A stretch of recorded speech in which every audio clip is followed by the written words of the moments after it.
Halo teman-teman, kenalkan nama saya Rinda Haji Pamungkas. Saya dari Fakultas Ilmu Budaya, Prodi Sastra Inggris. Saya sebagai Ketua KKN KLB 46 Bakung. Mungkin banyak yang nanya kan, ini KKN KLB ini KKN apa? Oke. Mungkin saya jelaskan sedikit. KLB ini adalah singkatan dari kondisi luar biasa, yang dimana KKN kami tahun ini diadakan dengan sistem online. Ya, jadi karena kondisi yang tidak mungkin sekali untuk bertemu langsung dengan orang banyak, sebagai salah satu pencegahan untuk penyebaran virus ini, yaitu dengan tidak berkumpul dan juga memberi jarak atau social distancing untuk bertemu dengan orang secara langsung. Ya, KKN kami kali ini kami dilokasikan di Kelurahan Lobakong, yaitu berada di bawah Kecamatan Sungai Kunjang, dan Kelurahan Lobakong ini dipimpin oleh Bapak Dr. Andes Tanto.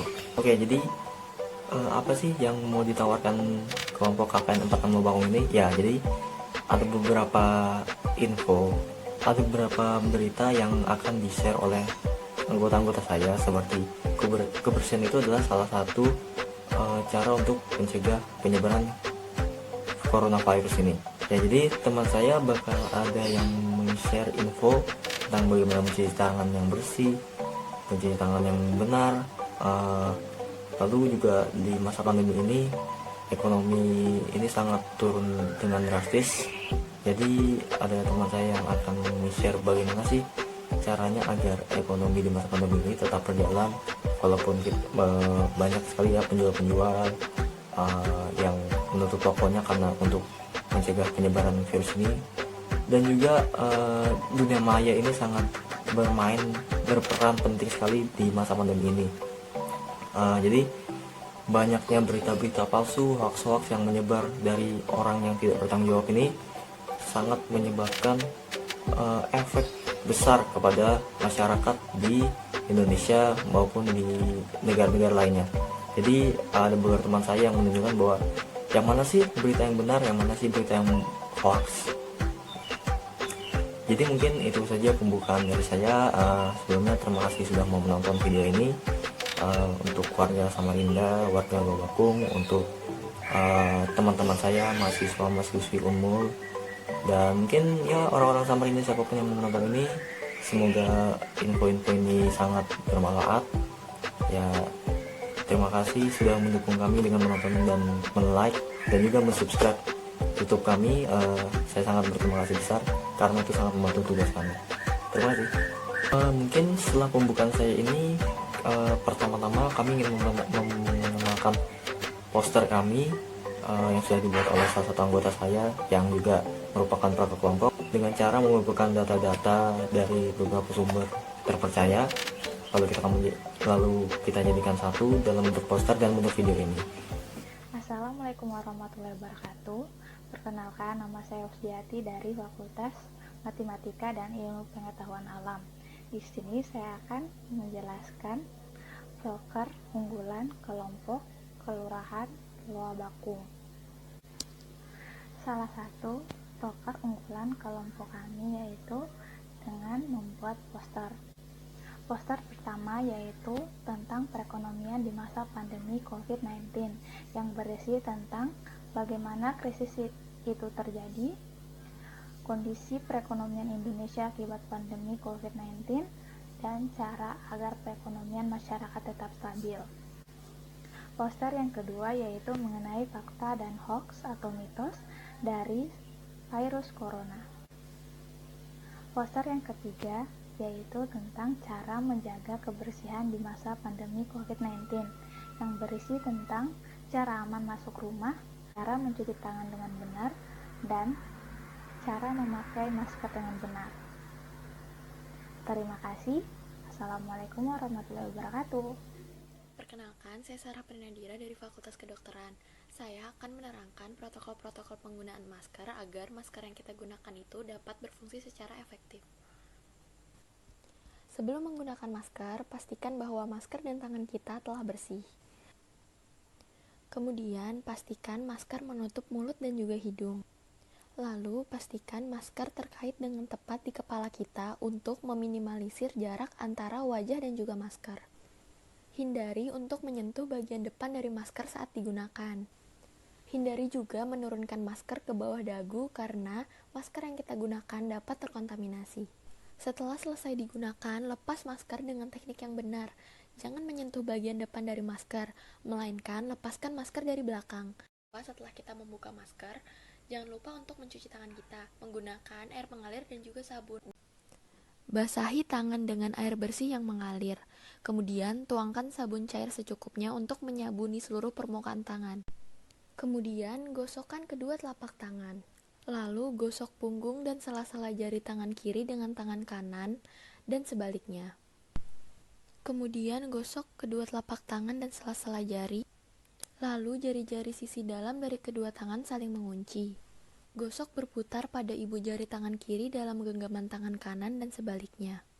Gosok dengan memutar ujung jari-jari tangan kanan di telapak tangan kiri dan sebaliknya. Lalu, bersihkan kedua pergelangan tangan secara bergantian dengan cara memutar. Kemudian, bilas kedua tangan dengan air mengalir. Lalu, keringkan tangan dengan handuk atau tisu sekali pakai. Kemudian, gunakan handuk atau kertas tersebut untuk menutup keran dan buang ke tempat sampah. Sekarang, tangan Anda sudah bersih.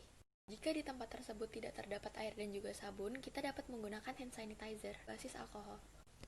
Tuangkan 2-3 cc antiseptik berbasis alkohol ke telapak tangan. Kemudian, gosokkan kedua telapak tangan. Lalu, gosokkan punggung dan sela-sela jari tangan kiri dengan telapak tangan dan sebaliknya. Gosok kedua telapak tangan dan sela-sela tangan. Kemudian, jari-jari sisi dalam dari kedua tangan saling mengunci. Lalu, gosok berputar pada ibu jari tangan kiri dalam genggaman tangan kanan dan sebaliknya. Terakhir, gosok dengan memutar ujung jari-jari tangan kanan di telapak tangan kiri dan sebaliknya. Tunggu kering dan tangan Anda sudah bersih. Setelah itu, masker sekali pakai harus langsung dibuang dan tidak boleh digunakan kembali. Sedangkan masker kain juga harus langsung dicuci. Sekian penjelasan dari saya, kurang lebihnya mohon maaf. Terima kasih.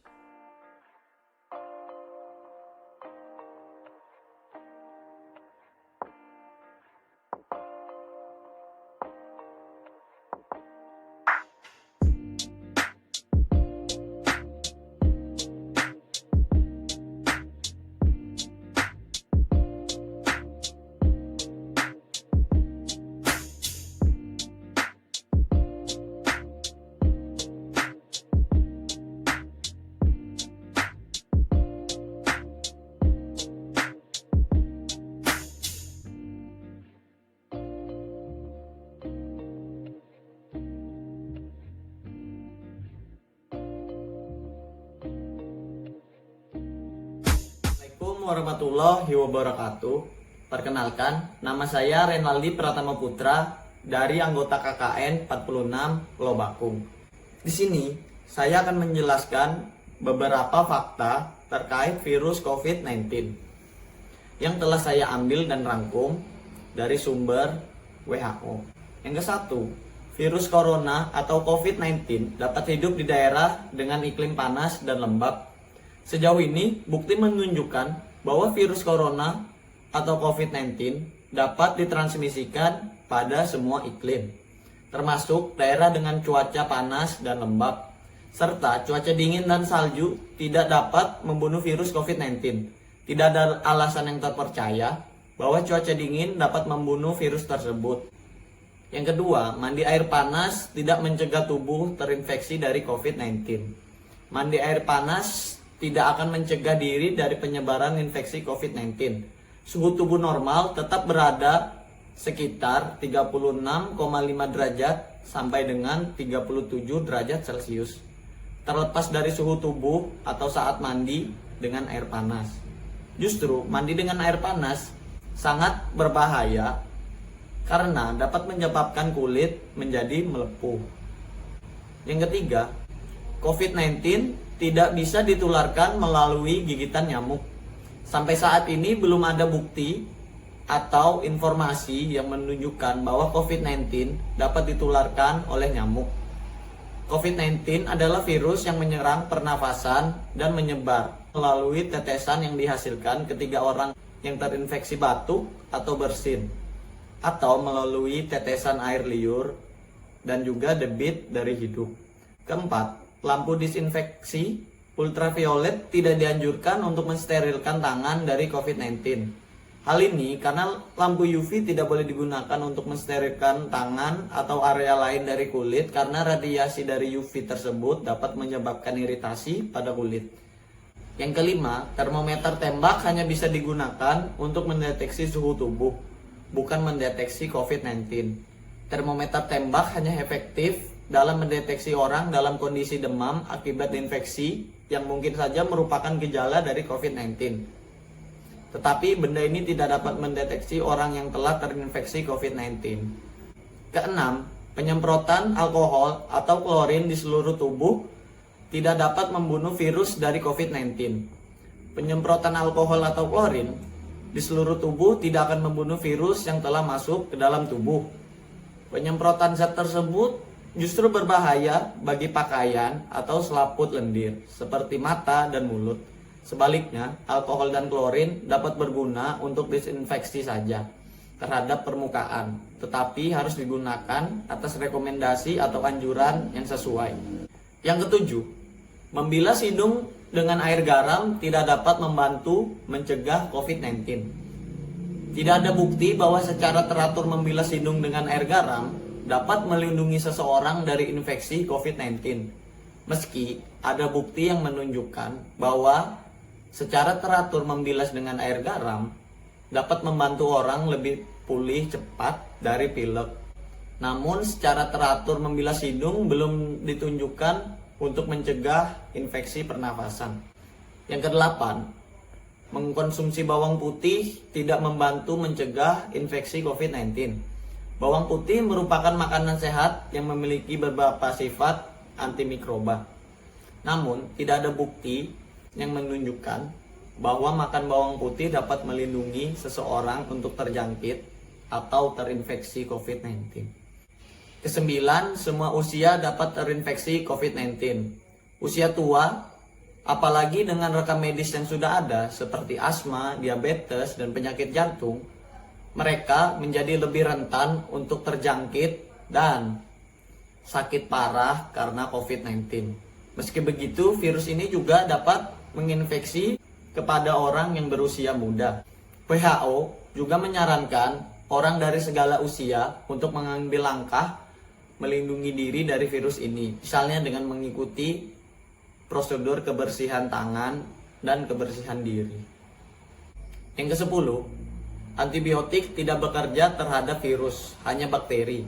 COVID-19 adalah virus dan antibiotik tidak boleh digunakan sebagai alat pencegahan atau pengobatan. Namun, jika dirawat di rumah sakit untuk penyakit COVID-19, kita mungkin saja menerima antibiotik karena bakteri koinfeksi yang mungkin saja ada pada tubuh orang yang terinfeksi. Yang ke-11, belum ditemukannya obat, antivirus, atau vaksin yang mencegah COVID-19 ini. Sampai saat ini tidak ada obat khusus yang dianjurkan untuk mencegah atau mengobati COVID-19. Namun, mereka yang terinfeksi tetap harus menerima perawatan yang tepat untuk meringankan dan mengobati gejala yang telah terjadi. Tak hanya itu saja, orang dengan penyakit yang sudah parah juga harus menerima perawatan yang suportif dengan penanganan yang optimal. Jadi, sampai saat ini WHO beserta mitra lainnya turut ikut serta membantu untuk mempercepat penelitian dan pengembangan upaya pengembangan antivirus atau vaksin dari COVID-19 ini. Jadi, itulah berbagai fakta terkait virus COVID-19 yang mungkin saja jarang diketahui. Dengan demikian, saya harap kepada kalian semua untuk tetap menjaga kebersihan diri, memakai masker apabila ingin keluar rumah, menjaga jarak satu sama lain, serta menghindari diri dari kerumunan atau tempat keramaian lainnya. Saya Desiree Stefani dari Fakultas Pertanian. Di sini saya akan menjelaskan beberapa fakta-fakta tentang COVID-19. Yang pertama, tisu basah sebagai pengganti masker. Penggunaan tisu basah sebagai pengganti masker justru membuat partikel udara mudah menempel. Yang kedua, tes COVID-19 dalam waktu 10 detik. Menurut rekomendasi salah satu dokter di Jepang, bahwa tes COVID-19 bisa dideteksi dalam waktu 10 detik saja. Ternyata itu salah besar, sesuai dengan rujukan dari WHO, dan sudah dilaksanakan di Indonesia. Untuk mendeteksi satu pasien terkena corona, yaitu menggunakan alat bernama PCR. Menggunakan alat ini yaitu membutuhkan waktu kurang lebih 12 jam penelitian. Yang ketiga, jumlah orang yang terinfeksi meningkat sangat besar. WHO memperkirakan tingkat infeksi virus corona ini berkisar antara 2-2,5. Artinya, satu orang yang sakit bisa menginfeksi 2-3 orang lainnya. Dengan kecepatan tersebut, orang yang terinfeksi akan naik 2 kali lipat setiap 6 hari. Yang keempat, virus dapat hidup di permukaan sampai 3 hari. Dalam penelitian, peneliti menciptakan aerosol atau gas yang berisi virus untuk meniru virus corona yang menyebar melalui bersin, batuk. Mereka juga menyemprotkan aerosol atau gas tersebut ke permukaan yang berbeda untuk mendeteksi seberapa lama virus dapat hidup di permukaan. Jawabannya beragam, ada yang sampai 24 jam, bahkan 3 hari, seperti pada besi. Halo, saya Aliza Usul Fatimah dari kelompok KKN 46 Lobakung Universitas Mula Warman. Saya akan menyampaikan sedikit gambaran terkait dengan kondisi perekonomian masyarakat akibat dari pandemi COVID-19. Dan bagaimana cara menjaga agar perekonomian tetap stabil. Bagaimana pandemi virus corona bisa menimbulkan krisis ekonomi. Seperti dinyatakan oleh WHO, pandemi COVID-19 ini sudah berdampak secara global. Bukan hanya menyerang negara Cina saja, tetapi juga negara-negara yang lain. Nah, negara Cina ini merupakan negara yang berdampak paling serius. Dan itu sebenarnya sudah cukup berdampak pada perekonomian di Indonesia. Jadi setiap perekonomian di Cina menurun sebanyak 1%, maka perekonomian di Indonesia juga menurun sebanyak 0,2%. Nah, seperti yang kita tahu, Cina ini merupakan penyuplai utama impor barang-barang baku dan kebutuhan pokok di Indonesia. Bagaimana kondisi perekonomian masyarakat akibat dari pandemi COVID-19? Yang pertama, terjadinya kelangkaan dari barang-barang kebutuhan pokok. Yang kedua, banyaknya pekerja yang di PHK atau bahkan dirumahkan tanpa dibayar dikarenakan perusahaan tidak dapat membayar upah pekerja. Yang ketiga, banyaknya usaha-usaha seperti toko, mal, penjual di pinggir jalan itu mulai sepi pengunjung, bahkan ada yang tutup dikarenakan PSBB. Yang terakhir, pengeluaran tagihan PLN dan biaya internet itu naik. Bagaimana cara agar perekonomian masyarakat tetap stabil? Yang pertama, dengan membuat bisnis berbasis online. Di masa pandemi seperti ini, bisnis online ini merupakan pilihan yang tepat. Selain mudah, pembeli dan penjual juga tidak perlu berkontak langsung. Yang kedua, memanfaatkan media sosial sebagai alat memasarkan produk. Contohnya seperti memasarkan produk kita menggunakan Facebook, Instagram, atau aplikasi e-commerce seperti Shopee, Tokopedia, dan masih banyak lagi. Yang ketiga, menghemat pengeluaran dengan masak makanan sendiri. Selain lebih higienis, juga dapat menghemat pengeluaran. Yang keempat, membeli keperluan yang dibutuhkan saja. Dan yang terakhir, mengurangi impor dengan menyetok bahan baku sendiri. Contohnya seperti bercocok tanam di rumah.